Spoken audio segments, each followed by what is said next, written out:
Hi, welcome to a spicy edition of Good Ass Feed, where we got a Texas treasure, Jardines of Texas, out of Buda, Texas, south of Austin. Buda? Buda. Really? I think it's Buda. I mean, I believe you. I don't think it's Buda. I always thought it was Buda. I think it's Buda. It's B-U-D-A. That's true. Internet, what do you think? I think it's Buda. But yeah, this is from Buda. The chef is referred to as the spirit of South Austin. That's the name of the chef. Let me get some of this out. But what this is their ghost pepper salsa. And this will be your first like proper ghost pepper experience, I think. Oh man. I'm not looking for a proper ghost pepper experience. Yeah, but man, they're ghost peppers are fun. They're one of the most flavorful pods. I really love ghost peppers. And I think like when you get into that heat range, a lot of them don't taste as good as you might hope. But ghost peppers always do. They're smoky, delicious. So this says XXX hot. It has 4 tiny flamies on it. Tiny flamies. Tiny flamies. However, the ingredients are tomatoes, tomato juice, water, potato starch, salt, cilantro, lime concentrate, fresh garlic, ghost chili powder, fresh yellow onions, and spices.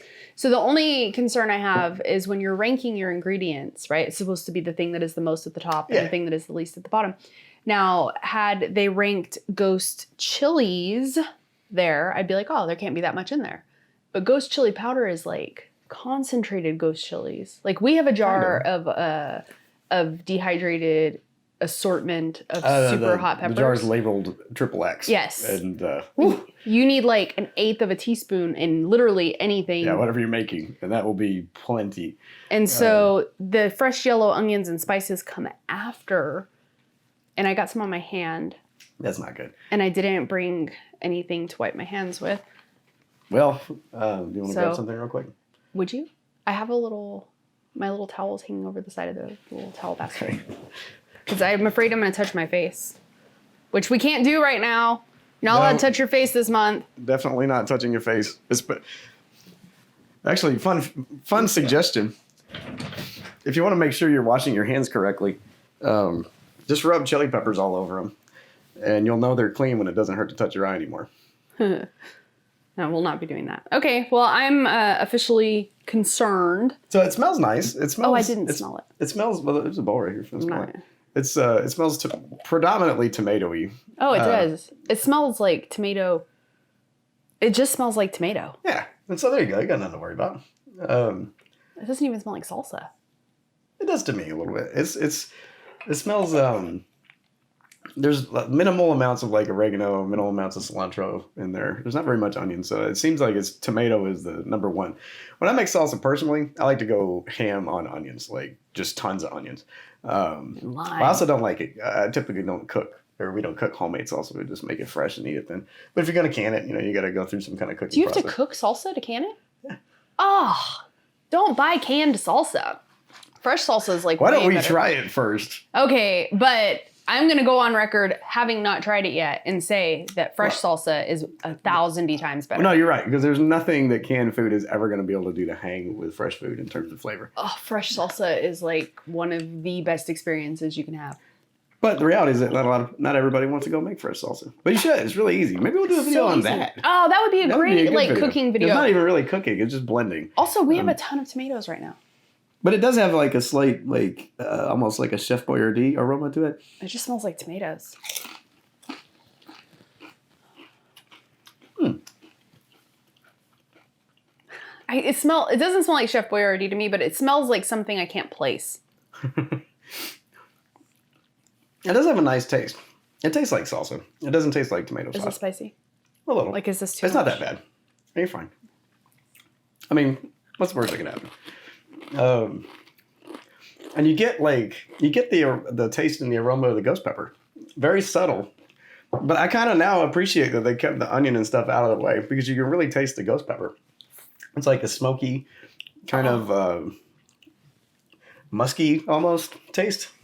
She's got a little bowl of guacamole over here. It's like the fire department. But the tomatoes are definitely the predominant flavor.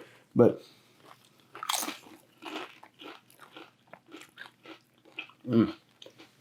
Oh, it stings. And the ghost pepper is like a slow burn. So I think this would be one of those salsas. It's making my face sweaty.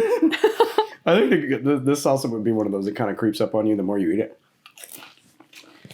Oh, I like that. you don't have to eat it more for it to creep up on you. You just have to sit here. And ghost peppers take a while. They're slow. It's making my nose run. You feel like kind of almost like hammer and nail sensation. Burning my tongue. Mm-hmm. That's really nice, actually. I gotta admit, I was a little concerned once I got a hit of the aroma because it wasn't an impressive aroma. It smelled like tomato sauce mostly, but it doesn't taste like tomato sauce. It tastes nice. How would you describe the flavor? I don't remember the flavor. That being said, if you really like something very spicy, like to snack on, this is probably like a safe bet. I don't enjoy like fighting with my food. Like I'm like getting sweaty. Like my legs are getting sweaty. Like I'm in a shower after the salsa. It's a pretty legit burn on this, and like the more, and I like spicy salsas because you can kind of choose your own adventure. Like the more you can get as spicy as you want to, because something like this, I bet like if I sat there and ate that whole bowl, I would be on fire because it's like a compound interest. it just builds, and the more you eat it, the more it builds. And salsa is really easy to eat a lot of. Like I can eat like a half a jar of salsa or more by myself. Provided I have enough chips. We had a chip crisis, but we restocked and we're plenty well supplied on chips. Yeah, so on a burn level, 1 to 10. What am I comparing it with? Because I haven't really had a lot of super spicy things. I don't know, your personal experience. Like 10 being like unbearable pain where you can't even sit down, you have to like run around, and 1 being not spicy really. Like my guacamole is a 1. Well, I think it's probably a 0. It probably is a 0. I'll have some of that. I would say it's probably a 6. That's fair. Okay. I'm basing that off of the fact that I have seen you eat things that have caused your face to turn bright red and you to have lots of snot. And so... That's true. She sees me bust out of this room and go stand by the kitchen sink often, just going, and just mucus like pouring. Pause SVU right, for a second. Be like, yeah, you okay? That's nice. Like I put it for me, like probably a 4. Really? Well, because what's a 1 for you? What's a 1? Like Crystal. I guess that's part of the other thing too is I don't really use a lot of hot sauce. I have one that I really, really like. Yeah, Yellowbird, which that's the next spicy one we're gonna do. Is some Yellowbird. I'm very excited. We have 5 bottles. That's gonna be probably significantly hotter than this experience. Which one? All of them. Really? Well, this is salsa, so it's really a little bit of peppers and like mostly like tomatoes and stuff. That's like hot sauce. We like changed Amanda's life with Yellowbird while she was here. Mm-hmm. Yeah, when our oldest one visited from Hawaii. She'd never had it before? Nope. The first time that she had it, I took her to Snooze, and I got the tofu tacos. This is a brunch restaurant in San Antonio. Oh, my gosh. When I had to go into San Antonio to pick up the produce on the quarantine produce run on Friday, I Googled to see if they were open because I was totally willing to get like a to-go box of those tofu tacos. They're so good. Anyway, I put a tiny bit of the habanero because they had the habanero in the Serrano, and it was pretty spicy. And then when we got home, I had her try the jalapeno one, and she was like, this is the best hot sauce I've ever had. And she ordered some on Amazon and has it at home now, and she's already like halfway through the bottle. Well, and one of my favorite things about that particular sauce is that jalapenos are universally eaten green, but they're actually way better when they're ripe and red. They get like a nice sweetness, and they get a little hotter. And that's one of the few sauces I've had that is showcased like red, ripe jalapeno flavor. It's delicious. They're so good. And it's as close to a sriracha as really. I know they make a sriracha, but it's sriracha-y because it's a little bit sweet. And that's about as far as I would like to go with sweetness in my hot sauces for the most part. I'm very excited to try the sriracha. Because I'm making kimchi right now, too. And we can have like a whole... You okay? I'm getting a little... Do you want to borrow my little dabber napkin? Thank you. You're welcome. Yeah, so all in all, should you buy Jardine's Ghost Pepper Salsa? It was like $6. It's not that bad. It's about the going rate, I think, for like decent salsa. You can buy like some Clint salsa for like $3. Yeah, and Clint's it's fine. That's fine.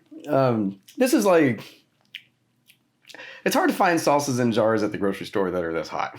Well, we don't have to. Because H-E-B makes their own. Makes fresh salsa. And if you get the hot one, there's a bunch of habaneros in there, and it's plenty hot. And I would say, honestly, the H-E-B's fresh hot is probably hotter than this. The medium one is like what we usually get. Yeah. And that one is even a little bit spicy for me. Because it's hit or miss. Because they're like, oh, what fresh, peppers are going in here today. Yeah. You know, and the heat level of, you can use 10 habaneros every day in your sauce, and it's going to be 10 different it's true. Like, heat levels, because you never know. So yeah, I would say like if you make fresh salsa or if you buy fresh salsa with like a significant amount of fresh habaneros in it, that's going to be much hotter than this. But this is nice. Like it's still making my nose run. It tastes good. It's sessionable, where it's not so hot that you couldn't sit and eat like a whole bowl of it. Although you may come disagree. To regret it. But I think it'd be good on a taco. Like it really kick up a breakfast taco, and it wouldn't be so hot that you couldn't eat it. I could actually see that. And if I had a breakfast taco right now, I would use like 1 teaspoon of that on my breakfast taco. Oh man, that would be plenty. When I salsa my taco, I like it to be like running out the sides of my taco. Like I couldn't handle it. I wouldn't be able to eat it. Oh, but to me, like breakfast taco is one of the best venues for things to be hot. I don't know why, but like first thing in the morning, you eat like a taco, and it's so spicy that you don't even notice it's got like refried beans and bacon in it, because it makes it feel lighter somehow when you're on fire. But yeah, all in all, I have to say. Ooh. Excuse me. Weird voice. I recommend Jardine's Ghost Pepper Salsa. It's pretty good. I enjoyed it. I'm going to eat this whole damn jar. It's going to be great. I recommend H-E-B's guacamole. Yeah, in store, really most of the stuff they make in store is delicious. It's super good. It's delicious. It's not spicy. It isn't. And you can get it spicy. But I don't know. Guacamole is one of those things I don't understand. Well, it doesn't need to be spicy. Guacamole shouldn't be spicy. It should be soothing. It should be a cool, creamy hand passed over your fevered brow. Ooh. You know what I'm saying? I have a weird relationship with guacamole. I have a deep and complicated relationship with guacamole. I love guacamole. It's very good. Anyway, thanks for watching. Click subscribe if you haven't already. We do this kind of thing. Sit around and eat stuff. It's good. We're going to be doing some cooking, video games. We're going to make salsa. We're going to make salsa. That's a great idea. We're definitely going to make a salsa making video here pretty soon, because we got a lot of tomatoes anyway. Yep. Yeah, it's a good idea. They're quarantine tomatoes. Given it's quarantine, I think also we might start busting into all those frozen peppers from pepper season a couple of years ago. Oh, I've got like a crap ton of frozen pods that I don't know. I have to figure out something interesting to do with them. If you have a recipe or something you'd like to explore involving frozen pods, let me know. Or just preserved pods in general. I'm curious to see what you think. So if there's anything on your radar that you like to do when you have a bunch of frozen peppers, tell me what it is. What do you do? We'll try that. Click the bell. You'll be notified every time we venture forth into the great unknown to retrieve a spicy experience for you, or a different kind of experience. And click like. If you want. If you want. You don't have to. But you should click it. We're so close to him having 1,000 subscribers. Oh, so close. It's so close. I've been hovering. I've been bouncing, but ever since I started posting all the weird videos, I've been bouncing between 940 and 943 for like a full 2 weeks. But that's okay. We're moving forward. I'm having fun recording all different kinds of crap, and we're gonna keep trying to find new kinds of spicy experiences for you. And it's almost barbecue season too. We're gonna barbecue because it's quarantine. I mean, what are you gonna do? You can barbecue literally next week. I ordered stuff on. Yeah, we got a pork butt, so we might barbecue a pork butt together. So and a vegan pork log. I don't know what to call it. Never has there been a more appetizing phrase uttered than vegan pork log. Hey, I'm excited because I get to make the faux pork. Yep, we're gonna make not pork, and then we're gonna barbecue it. Pork with a Q. Last time we did tofu, that didn't go well. You know what does go well? Spam. Yep. Oh, man. And not vegan spam either. Nope. For whatever reason, she'll eat spam. Only in Hawaii. It's okay if it's all the animals at once. It's only in Hawaii. You've eaten it here. When I didn't barbecue spam in Hawaii. That was a really long time ago. That was like 2 years ago. That was a long time ago. Okay. But yeah. Anyway, dude, you take some spam, you maybe baste it with a little like teriyaki, and then you smoke it for a while on the grill. Do it. Dude, it's freaking awesome. It's so good. And the hard part is not to stand there and eat the whole loaf by yourself, which I didn't eat the whole thing, but I came close. So good. Super good. But yeah, so we might be cooking a pork butt here pretty soon. That would be fun. Yeah. And a pork with a Q. Click subscribe. What? What? Don't cut my pork log out. We'll do that too. We'll put whatever. We'll put the vegan pork log on the smoker and try to make it deliciousable. Deliciousable. That's from the Jones Barbecue and Foot Massage viral YouTube commercial. I'll put a link in the description of that if you haven't watched it. The Jones big ass truck rental and storage facility commercial and the Jones good ass barbecue and foot massage commercial are two of the all-time great YouTube videos, and I'll link them below because you've got to go watch them. They're so funny. Anyway, I'm going to go watch them as soon as we stop recording because I want to. Yeah, I hope you have a great week, and we will catch you on the next one. Chunn TV. Thanks for watching Good Ass Week.